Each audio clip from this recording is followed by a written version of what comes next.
The wind moved through the pines like a warning. It was late October, and the air already carried the bite of winter in the Montana Rockies.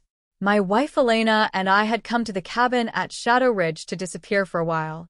Not from anything dramatic, just from the noise of city life, deadlines, and the endless pressure of modern existence. Or so I thought. I'm Alex Rivera, a freelance photographer who finally saved enough to buy this off-grid slice of heaven. The two-story log cabin sat on 5 acres of our own land, far from the nearest paved road.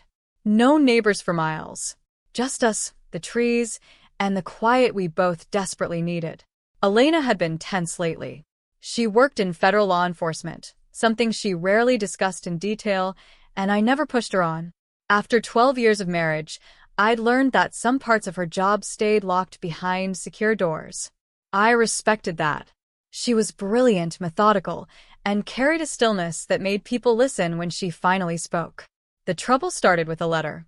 It arrived in our P.O. box in the small town of Elkhorn, 20 miles down the mountain. The envelope was official-looking, heavy cream paper with an embossed seal. Shadow Ridge Homeowners Association. I didn't even know we had one. The letter claimed our property fell under some obscure covenant from the 1980s when the original developer subdivided the land. They demanded we remove a storage shed I'd built last summer because it allegedly violated setback rules. The fine was $15,000. The deadline was 10 days. Failure to comply would result in enforcement action. I laughed when I read it. Elena didn't. "Alex," she said quietly that night by the fire, "this doesn't feel right. We bought this land free and clear. No HOA was ever mentioned in the title search." She was right. I had the documents. No covenants. No association. But the letters kept coming. Each one more aggressive. Then came the notices taped to our gate. Then the late-night phone calls with heavy breathing and hang-ups. On the 3rd week, Elena's demeanor changed. She started carrying her work bag everywhere. She checked the perimeter cameras we'd installed more frequently. I chalked it up to her professional instincts. Then came the morning everything shattered. It was just after dawn. Gray light filtered through the tall windows. I was making coffee when I heard the vehicles. 3 black SUVs with aggressive brush guards rolled up our long gravel driveway, moving fast. They stopped in a triangle formation near the front porch, blocking any exit. The doors opened almost in unison. 6 men stepped out wearing what looked like police tactical gear, dark uniforms, vests, badges, sidearms.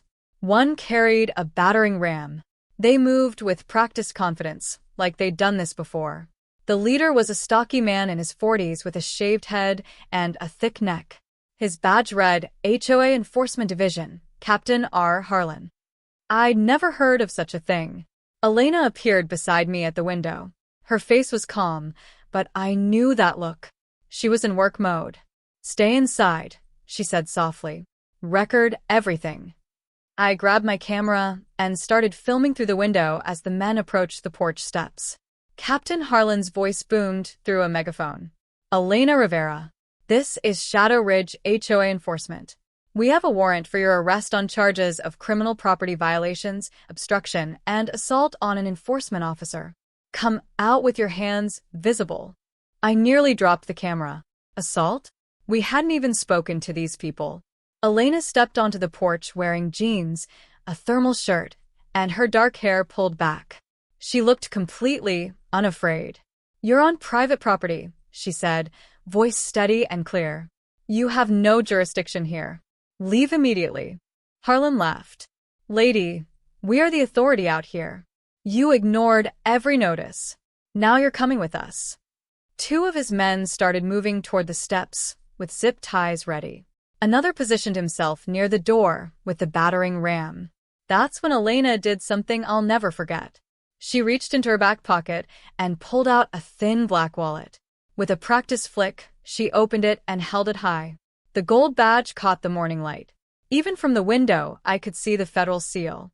"Special Agent Elena Vargas, Federal Bureau of Investigation," she said, her voice now carrying the full weight of authority. "You are impersonating law enforcement officers. Stand down. Right now." The effect was immediate. Harlan froze mid-step. The color drained from his face. The man with the battering ram actually took 2 steps backward. For several long seconds, nobody moved. The only sound was the wind in the pines and the low idle of the SUV engines. "You're bluffing," Harlan finally stammered, but his voice had lost all conviction. Elena didn't blink. "I suggest you drop your weapons and place your hands on your heads. Federal law prohibits impersonation of officers. You're looking at multiple felonies. I've already triggered a silent alert. Real federal and state officers are en route." I kept filming, heart hammering. This wasn't the woman who made me coffee every morning. This was someone who had clearly faced far more dangerous situations than 6 fake cops. Harlan's men started looking at each other. One younger guy on the left actually lowered his weapon and raised his hands. "Captain, maybe we should." "Shut up," Harlan snapped. But sweat was visible on his forehead now. Elena took one deliberate step forward. "You made 3 critical mistakes. First, you used official-looking vehicles with cloned government plates. Second, you threatened physical arrest without any legitimate warrant. Third, you came after me." She let that hang in the cold air. Harlan tried one last bluff. "This is HOA business. You can't." "This isn't an HOA." Elena cut him off. "There is no registered Shadow Ridge Homeowners Association." I checked. "You're running a shakedown operation targeting remote property owners. You forge documents, you harass people, and when they resist, you show up dressed like this to intimidate them into paying." I watched realization settle over the men. This wasn't going according to their usual script. The sound of distant sirens began to echo up the valley. Real ones. Harlan's shoulders slumped. He looked at his men, then back at Elena. For a moment I thought he might do something stupid. Instead, he slowly placed his fake badge on the porch steps and raised his hands. One by one, the others followed.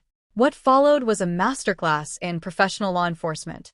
Elena kept them at gunpoint, her service weapon now drawn, until 2 county sheriff's deputies and an FBI tactical team arrived. She identified herself clearly, showed credentials, and handed over the recording from my camera along with additional footage from our security system. The investigation that unfolded over the next weeks revealed something bigger than we expected. Captain R. Harlan was actually Richard Harlan, a former private security guard fired for misconduct. He and his crew had targeted over 20 remote properties across 3 states. They used public records to find owners who lived far away, created fake HOAs with convincing paperwork, and extorted money through escalating threats. Several victims had paid tens of thousands out of fear. A few had been physically intimidated. But they had never encountered someone like Elena. In the cabin that evening, after all the statements and evidence handoffs, she finally sat down on the couch looking exhausted but satisfied. "I was on administrative leave," she told me quietly. "Burnout. That's why we came here. I didn't expect my work to follow us." I poured her a whiskey and sat beside her. "You never told me the full extent of what you do," I said. She gave a small smile. "Some things you don't bring home. But today I got to bring the job home in the best possible way." We sat in silence, watching the fire. The fake officers were all arrested. Federal charges were filed. Impersonation of federal officers, conspiracy, wire fraud, and more. The elaborate documents they'd created were traced back to a print shop in Idaho. Their operation had lasted almost 2 years. News of the bust spread through law enforcement circles. Elena received quiet commendations. I received the best photographs of my career, raw, unfiltered images of that frozen moment on our porch when 6 dangerous men realized they had made a catastrophic mistake. 3 months later, we stood on the same porch as winter finally settled over Shadow Ridge. Snow covered the pines. The driveway was quiet again. The fake HOA was dismantled. The cabin felt like ours once more. Elena leaned against the railing, breathing in the cold air. "You know what the funniest part was?" she said. I raised an eyebrow. When Harlan saw the badge, he actually whispered, "Oh shit," under his breath. Like he knew in that exact moment his entire world had just ended. I laughed. Then I pulled her close. "I'm glad you're on my side, Agent Vargas." She kissed me softly. Always. As the sun dipped behind the mountains, painting the snow in shades of rose and gold, I realized something important. We hadn't come to the cabin to escape life. We had come here so life could remind us exactly who we were. And sometimes, the most powerful thing in the world is a quiet woman with a badge and the courage to use it when it matters most. The wind moved through the pines again, but this time it sounded less like a warning and more like approval.